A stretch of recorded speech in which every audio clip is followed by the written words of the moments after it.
Pessoal, não vamos esquecer de acionar o sino. Olá, combatentes do canal da Guerra. Gente, o nosso convidado de hoje é uma pessoa que eu já estou querendo entrevistar ele há muito tempo pelo papel importante que ele exerce no Brasil nos dias de hoje. O presidente Ricardo Capelli é uma pessoa que vocês vão ouvir falar muito dele ainda, tá?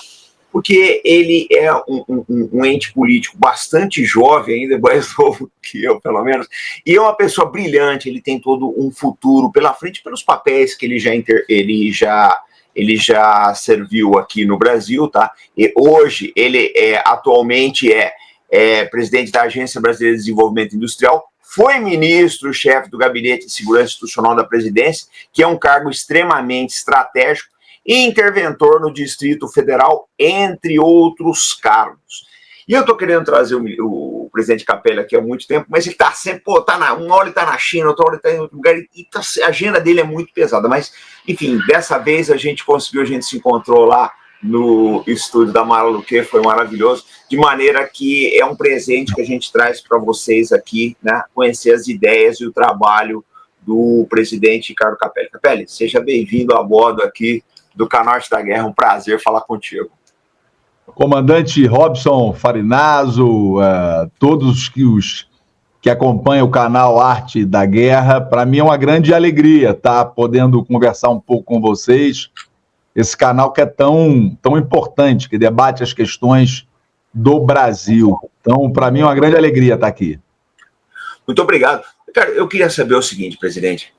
Nós sabemos que os bons empregos estão na indústria. E que a indústria também é o motor de desenvolvimento do país. Por quê? Quando você produz, né, manufaturados, você tem um valor agregado maior na exportação, né? Você traz receitas, você gera empregos, né? Você desenvolve as regiões que estão industrializadas. Mas eu queria saber do senhor o seguinte: quais são as dificuldades que a gente tem hoje para reindustrializar o Brasil? Como é que o senhor está vendo esse quadro? Veja, comandante, o Brasil, a gente está conseguiu reverter nos últimos 2 anos um processo de abandono da indústria brasileira. O Brasil ficou 7 anos sem ter política industrial. A última tentativa de política industrial no Brasil ainda foi no governo da presidente Dilma, com o Plano Brasil Maior. De lá para cá, a indústria saiu da pauta, saiu da agenda e volta a ter protagonismo quando o presidente Lula e o vice-presidente Alckmin, ministro do Desenvolvimento, Indústria e Comércio, lançam o programa Nova Indústria Brasil. A Nova Indústria Brasil, ela reúne um conjunto de programas, de políticas. Vou dar alguns exemplos. Reúne dentro da Nova Indústria Brasil o Plano Mais Produção, o P mais P. São mais de 504 bilhões em crédito para a indústria brasileira, reunindo diversos bancos, BNDES, FINEP, Embrapi, Banco do Nordeste, BASA, Caixa Econômica Federal e Banco do Brasil. Então é crédito para a indústria. Nós temos o Mover, o Mobilidade Verde, que também deu recursos, benefícios fiscais para o setor automotivo, fazer a transição energética e elevar os padrões de segurança do setor. Então, são um conjunto de políticas que começaram a dar resultado, e cito apenas alguns. No ano passado, a indústria brasileira cresceu mais de 3%. Foi o maior crescimento da indústria no planeta. Então, nenhum outro país do mundo teve a indústria crescendo mais de 3%, como houve no Brasil. E posso dar um outro exemplo, que é do setor automotivo. O setor automotivo no Brasil, no ano passado, cresceu 15%. Também foi o maior crescimento do setor automotivo no mundo. Gerou mais de 60 mil empregos e tem anunciado até 2028 cerca de 180 bilhões de investimentos na indústria automotiva. Aquele cenário de plantas da indústria automotiva fechando, como a gente viu a planta da Ford fechar na Bahia e indo embora, foi absolutamente revertido. que está acontecendo agora, que estão vindo plantas novas para o Brasil, plantas as que já estavam aqui se modernizando e plantas principalmente da indústria automotiva chinesa chegando e abrindo novos postos no Brasil. Então o Brasil está vivendo um novo momento de estruturação da sua indústria em função de um conjunto de políticas que foram elaboradas e colocadas a cabo pelo governo federal. Agora, está tudo resolvido, comandante? Claro que não. A gente ainda tem alguns problemas importantes a serem enfrentados. Vou citar apenas dois. Primeiro, a questão de gargalo regulatório. O Brasil ainda tem um custo Brasil muito elevado, chamado custo Brasil, que dentro do custo Brasil você tem uma questão do chamado gargalo regulatório. A nossa regulação ainda é muito lenta e isso acaba, muitas vezes, dificultando novos investimentos. Dou apenas um exemplo.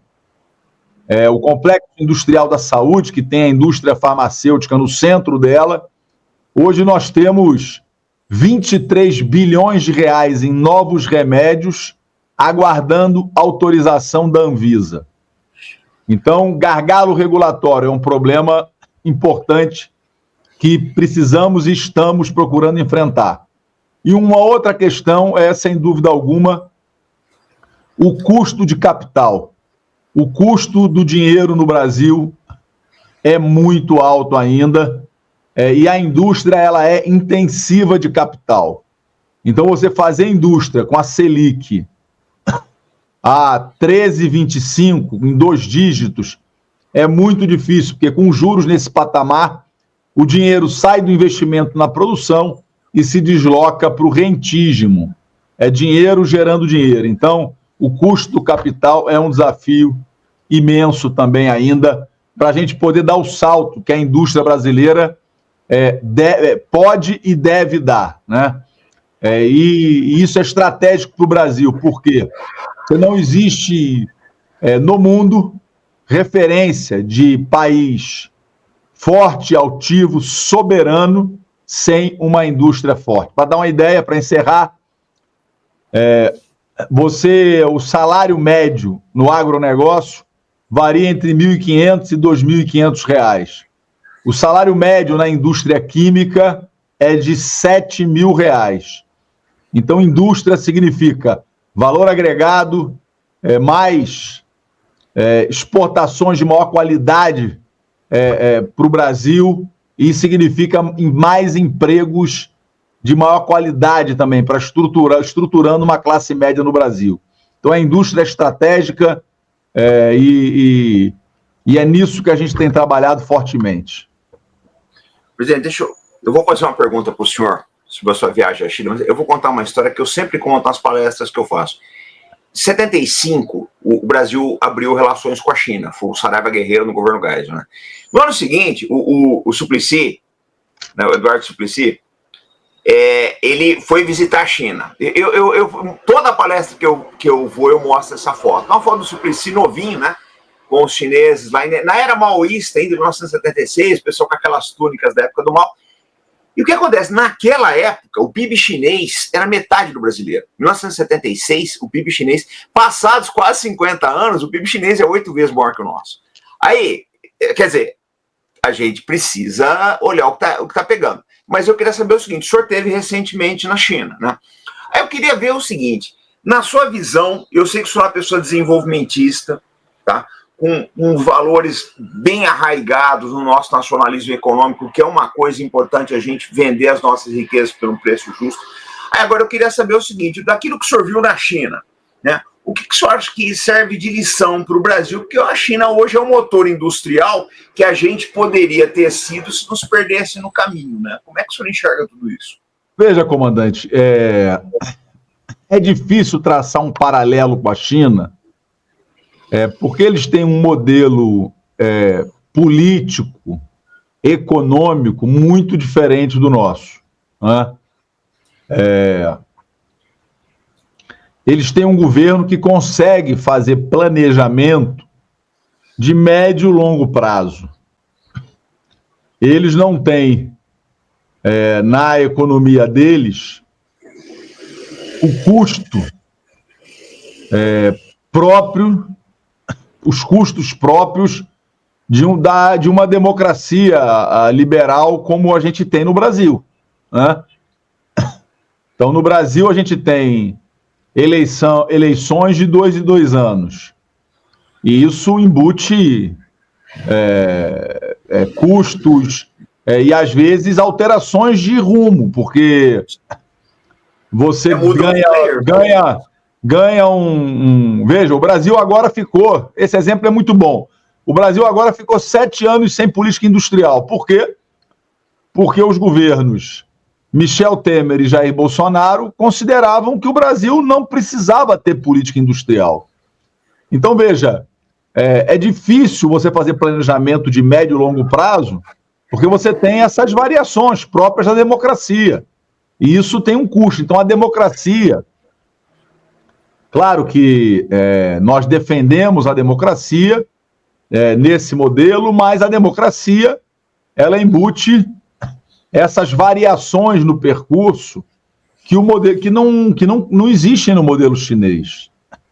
Você tem também, no modelo chinês, uma estrutura de definição, de determinação do rumo que ninguém para, comandante. Então, aqui no Brasil, você vai fazer uma estrada. Vamos pegar agora, por exemplo, a questão da margem equatorial. Sim. O Brasil tem ali uma riqueza gigantesca e nesse momento, não consegue avançar em função de uma posição do IBAMA. Isso não existe no modelo chinês. No modelo chinês, se o governo central definiu que vai explorar a margem equatorial, ele vai explorar a margem equatorial. Não existe órgão ambiental, não existe justiça, não existe juiz, não existe Ministério Público que impeça que aquela decisão que foi tomada seja executada. Então é muito difícil traçar um paralelo com o modelo de planejamento centralizado. A China é uma economia de mercado embaixo, e um mercado com competição e competição agressiva, mas por cima desse mercado existe um planejamento central muito forte, comandado pelo Estado. Então é o Estado que comanda o capitalismo na China. Então é um modelo muito original que os chineses construíram e que vem conseguindo entregar percentuais de prosperidade e desenvolvimento sem parâmetro na história da humanidade. Então, são modelos muito diferentes. Então, é difícil estabelecer uma comparação. Eu não estou dizendo que o modelo chinês é o melhor, nem que o modelo brasileiro está errado. Nós defendemos a democracia, mas é preciso reconhecer que o modelo chinês vem entregando doses ou um ritmo de crescimento e prosperidade que nenhuma nação no mundo está conseguindo entregar. Mas o senhor sabe que essa é a dificuldade que eu tenho, às vezes, de explicar, ou nas lives ou nas palestras. Eu falo, gente, tem uma frase de um dirigente chinês, eu não me lembro se foi o Xi, quem foi, não lembro agora se foi o Hu Jintao, quem foi que falou. Mas ele falou, olha, aqui na China, nos Estados Unidos vocês mudam tudo, mudam os governantes a cada 4 anos e as coisas permanecem as mesmas. Aqui a gente muda o governante a cada 20 anos praticamente, mas as coisas mudam o tempo todo, né? Quer dizer, em termos econômicos, eles são muito mais dinâmicos. Eu tenho acompanhado muito a situação da indústria automobilística alemã, e é o caos na Alemanha, né? O caos. A Alemanha, você tem uma ideia, a Volkswagen, pela primeira vez na história dos seus 83 anos, está considerando fechar uma planta na Alemanha. Sim. Isso é uma coisa inimaginável na indústria alemã, dada a crise que a Europa está vivendo nesse momento. O fato é que o mundo está girando para a Ásia, sob liderança da China, e isso está causando uma trepidação muito grande no mundo ocidental, está fazendo estremecer as democracias liberais ocidentais, que, na minha opinião, essa crise da democracia liberal ocidental, a raiz dela é a transição econômica que está fazendo com que o mundo gire para a Ásia. Quer dizer, as democracias liberais ocidentais não estão conseguindo mais entregar os níveis de prosperidade, de desenvolvimento que elas entregavam há algum tempo pouco atrás. Então, na minha opinião, a crise da democracia, na raiz está a perda de poderio econômico, né? O que a gente está vivendo no mundo ocidental é a perda de poderio econômico para a Ásia e, ao mesmo tempo, quer dizer, a riqueza que está restando vive um modelo, um processo de concentração jamais visto na história da humanidade. Quem diz isso é o economista francês, o Thomas Piketty. Ele fala, é a maior concentração de renda e riqueza da história da humanidade, é o que a gente está vendo no mundo ocidental. Então, a riqueza está diminuindo, porque está girando um pedaço grande para a Ásia, e o que está sobrando está extremamente concentrado, gerando uma exclusão estrutural no mundo ocidental. Daí a emergência, na minha opinião, da extrema-direita, né? Ela surge nessa crise que o capitalismo está vivendo no mundo ocidental. Mas é que está, né, ministro? Isso que eu queria saber do senhor. Porque a ascensão do mundo multipolar e dos BRICS é uma inevitabilidade, né? Isso aí não tem como, é um elefante na sala e só não percebe quem não quer. Mas eu queria ver o seguinte, na sua experiência, o senhor exerceu cargos estratégicos importantes na República, exerce até agora, né? É uma pessoa de visão que tem acesso a muitos players importantes na política nacional. Como é que o senhor acha que a elite brasileira, quando eu digo elite, os políticos, os diplomatas, o próprio judiciário, está enxergando esse mundo novo? O senhor acha que as pessoas estão entendendo tudo que está, esse verdadeiro tsunami que está vindo por aí? Como é que o senhor vê tudo isso? Veja, comandante, eu acho que uma parte já compreende e outra parte está começando a compreender, né? Porque nesse novo cenário global, as nações, quer dizer, elas são muito pragmáticas.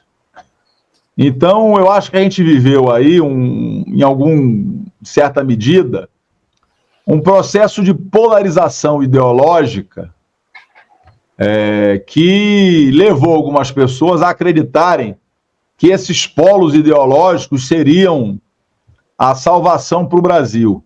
Na minha opinião, a salvação para o Brasil é colocar o Brasil em primeiro lugar.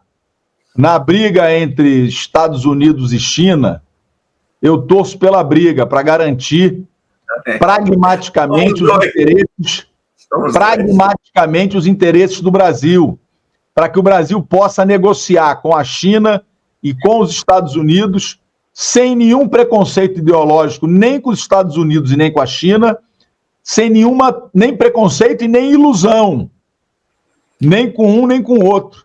Nós temos que aproveitar as contradições para garantir os interesses pragmáticos do Brasil. Foi assim que Getúlio iniciou o processo de industrialização do Brasil com a construção da Companhia Siderúrgica Nacional, a partir de um posicionamento na Segunda Grande Guerra. Então, acho que o Brasil tem que ser extremamente pragmático nesse momento, e acho que uma parte da elite que foi levada aí por um canto da sereia ideológico vai começar a acordar para ver que nós não temos que ficar batendo continência para nenhum país estrangeiro. Nós temos que defender o Brasil e os nossos interesses. Veja a discussão das tarifas agora. Tem tarifa sobre o aço, tudo bem, não foi só sobre o Brasil, foi global, nos Estados Unidos. Mas será que virão mais tarifas específicas para o Brasil? Então, o momento é de cautela, de prudência, de paciência, mas também de ter, claro, que nada é mais importante agora do que a defesa da nação. E a defesa do Brasil deve unir todos os brasileiros. A gente tem que superar essa polarização artificial, muitas vezes, para unir todos em torno dos interesses do Brasil. É assim que eu penso. Mas o senhor sabe de uma coisa? Eu estava tomando um café outro dia com o Paulo Nogueira Batista da Silva, né? O autor do Brasil Não Cabe no Quintal de Ninguém. Ele tem uma visão bastante parecida com a nossa. E a preocupação dele é exatamente esta, presidente, porque seja quem for a potência dominante nas próximas décadas, tudo indica que vai ser a China, mas a gente, né, geopolítica é sempre complicado. Mas a gente nota que o problema do Brasil é que vá para onde o mundo for, nós estamos sempre à deriva. A gente não consegue estabelecer um plano estratégico de 5, 10 anos. Isso, olha, eu vou pegar a minha área, que é a área militar, que eu me interesso muito por tecnologia militar, etc., desenvolvimento da indústria, etc. E a gente nota, né, que se for olhar bem mesmo, o que a gente produzia nos anos 80, o senhor pega a Ingesa, Bernardini, uma série de empresas, a gente ficou para trás, a gente não tinha um planejamento, nós já fomos o 8º maior exportador de armas do mundo, né, de armamento, e eu vou deixando as considerações éticas sobre conflitos militares do lado, um país que nem o Brasil não pode deixar de se armar, a verdade é essa. Mas o que pega, ministro, o que deixa uma boa parte dos nossos seguidores aqui, eles ficam preocupados, é exatamente isso. É a dificuldade de se planejar no Brasil, de se preparar o Brasil estrategicamente para o mundo que está vindo aí, porque a gente vai entrar no mundo, como o senhor mesmo está colocando, a economia se voltando para a Ásia, um mundo altamente competitivo, e a gente está entrando com uma das piores divisões de renda do mundo. Tem esse problema do rentismo, que é um problema sério, que a gente não consegue investir, porque com 13% de juro aí, o empresário ele fica inibido, é muito mais atrativo ele colocar dinheiro no mercado financeiro. Então, você vê, a boa preocupação que a gente tem hoje é exatamente isso. É um plano estratégico para o país, né? Isso que falta. Agora, o senhor vê, por exemplo, no Congresso, alguma receptividade a essas... um planejamento ou precauções para a gente poder sobreviver nesse ambiente de selva que vem vindo aí na geopolítica? Veja, comandante, primeiro um registro. Não existe, na história da humanidade, registro de país altivo, soberano e forte, sem forças armadas fortes. Exatamente. Então, e forças armadas significa indústria de defesa forte. Isso é estratégico para o país. Então, primeiro, registrar isso. Segundo, que no que diz respeito ao planejamento, essa é uma necessidade do Brasil. Não é fácil. Aos poucos o governo vem tentando retomar essa questão. Por quê? Porque a fragilidade dos governos anteriores gerou um crescimento muito grande do debate em torno das emendas parlamentares, que são legítimas. É legítimo que o parlamentar tenha ali a possibilidade de destinar uma emenda para alguma coisa no seu município. Mas isso tem que ser equilibrado, que não pode substituir a capacidade do Estado de investir e planejar por essas ações localizadas, de varejo. Então é preciso ter equilíbrio entre atender com as emendas essas questões pontuais, mas não perder a capacidade do Estado de investir e planejar, de investir em ações estratégicas para o Brasil. Então, esse é um desafio, não é fácil, mas eu creio que a gente está avançando aos poucos. Tá. Eu queria saber do senhor o seguinte: na sua posição, né, como presidente da Associação Brasileira das Indústrias, como é que o empresariado ele está enxergando tudo isso? Como é que o senhor sente o ambiente empresarial em termos assim, que a gente sabe que o governo Lula ele busca uma política desenvolvimentista, né? Mas a gente sabe que também não é fácil lidar com todos os vetores da sociedade. Como é que o senhor está vendo o empresariado nessa questão toda? Quais são os temores, as esperanças, né? Enfim, o que o empresariado, como é que ele tem visto a entidade do senhor? Veja, eu vejo um empresariado bastante otimista, comandante. E dou alguns exemplos práticos, concretos. Quer dizer, o BNDES está batendo todos os recordes de financiamento da sua história. Recentemente, a BNDES disponibilizou um fundo de 6 bilhões para as empresas que queiram investir em SAF, em combustível sustentado para aviação e para caminhões também, para a gente produzir combustíveis, biocombustíveis, combustíveis limpos para os aviões e para os caminhões. Ela abriu 6 bilhões e apareceram projetos de mais de 100 bilhões. Então, o empresariado, a indústria, está querendo investir, está investindo, está acreditando no Brasil. Cito alguns exemplos. Quer dizer, a Associação Brasileira da Indústria de Alimentos, ela anunciou investimentos de 120 bilhões de reais até o final de 2026, até o final do ano que vem. Você sabe que o Brasil, que já foi considerado o celeiro do mundo, o Brasil, além de celeiro, continua sendo, é também agora o supermercado do mundo, é o maior produtor e exportador de alimentos industrializados do planeta. Então, eu vejo os empresários com muito otimismo, acreditando no Brasil, porque quem toma crédito, só toma crédito quem está acreditando. E quando o crédito está batendo recorde, é sinal de que eles estão acreditando no Brasil. Agora, claro, todos eles reclamam muito ainda dos juros, né? Do custo do capital. Então, nosso desafio tem que ser baixar os juros para poder viabilizar ainda mais investimentos. Perfeito. Presidente, a última pergunta aqui para o senhor. O que a gente tem notado, né, nas diversas correntes políticas que a gente conversa, nos comentários que chegam aqui no Canal Arte da Guerra, é que as pessoas elas começam a olhar muito mais para o Brasil, para o interesse brasileiro. O senhor vê a possibilidade no futuro surgir um movimento desenvolvimentista, ou seja, nós conseguimos eleger uma grande quantidade de políticos, tanto no legislativo quanto no executivo também, prefeituras, governos de estado, etc., com esse viés mais desenvolvimentista? O senhor acha que o eleitor brasileiro ele começa a perceber a importância de projetos como o do Vargas, etc., do JK? Como é que o senhor vê isso daí? Olha, eu vejo com otimismo. Por quê? Porque essas crises, comandante, que estão sendo geradas agora pelo mundo, com a ascensão da extrema-direita, elas vão deixar claro a centralidade da nação. E isso vai mobilizar o povo brasileiro. Eu dou um exemplo. Essa crise com as big techs, com essas grandes empresas de tecnologia, o que está por trás dela? São bilionários de grandes corporações transnacionais que querem governar o planeta por cima das nações.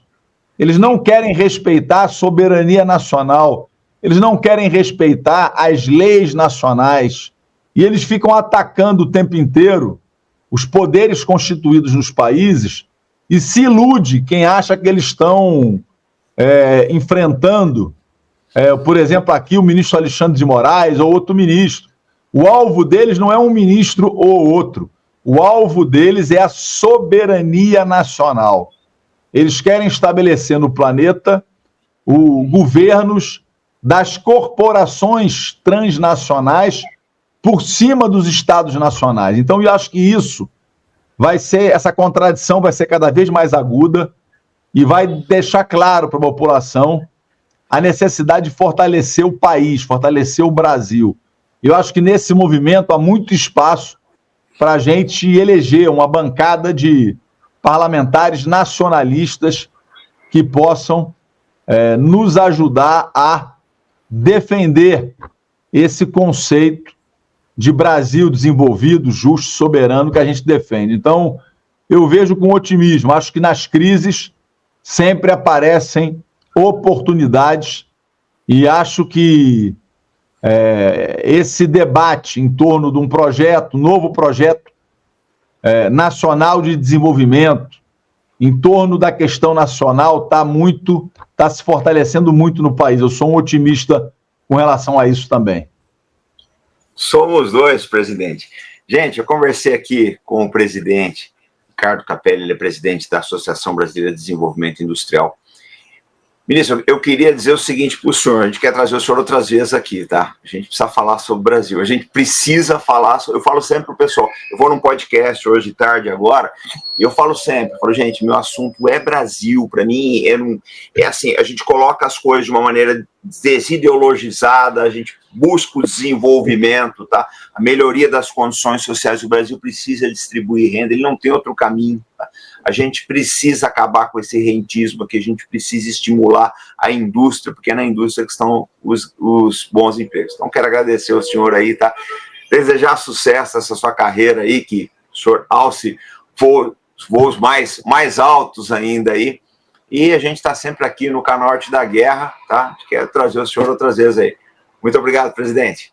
Obrigado, comandante Robson. Obrigado a todos que nos acompanham aqui no canal Arte da Guerra. Parabéns por esse trabalho que você lidera e que todos aí apoiam de defesa do Brasil. Um grande abraço, foi um prazer. Até mais, bom trabalho para o senhor aí.